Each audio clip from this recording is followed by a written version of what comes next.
ఒకప్పుడు harmony hill దగ్గర ఉన్న అడవిలో చిన్నపాటి గిల్లి నుండి బలమైన ఎద్దు వరకు ఎన్నో జంతువులుండేవి. ప్రతి ఒక్కరికీ తమ తమ ఇల్లు, అలవాట్లు, చిన్న ప్రపంచాలుండేవి. ఒకరోజు పెద్ద తుఫాను అడవిని తాకింది. చెట్లు పడిపోయాయి, ఇళ్ళు ధ్వంసమయ్యాయి, జంతువులు భయపడ్డాయి. ఇప్పుడు మనం ఏమి చెయ్యాలి అని వారు ఆలోచించారు.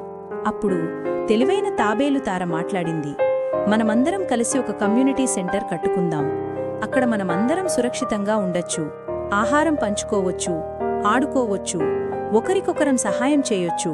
అందరూ ఆ ఆలోచనను ఇష్టపడ్డారు. అలా జట్టు పని మొదలైంది. మిలో కోతి చెట్టు నుండి చెట్టుకు ఊగుతూ బ్రిడ్జీలు, ఊయలలు కట్టింది. బాల ఎద్దు భారీ దుంగలు, రాళ్లు మోసింది. చిక్కి గిల్లిపప్పులు, ఆకులు, తాడులు సేకరించింది. రాణి మొసలి సందేశాలు, స్నాక్స్ అందరికీ చురుకుగా పంపింది. కవిపిట్ట అందరూ చేతులు కలిపిన అందమైన చిత్రాలు వేసింది. తార తన ప్రశాంతమైన జ్ఞానంతో అందరినీ మార్గనిర్దేశం చేసింది.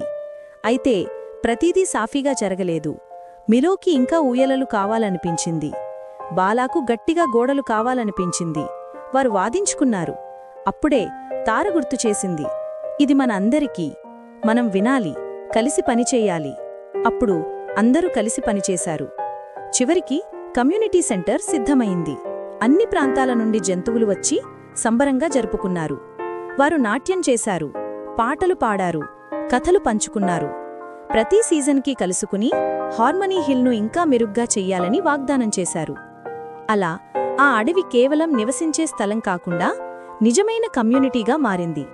స్టార్ కథలోని నీతి: మనమందరం కలిసి పనిచేస్తే, ఒకరినొకరం వింటే, మన దగ్గర ఉన్నదాన్ని పంచుకుంటే, మనం ఇల్లు మాత్రమే కాదు, ఆనందాన్ని కూడా నిర్మించగలం.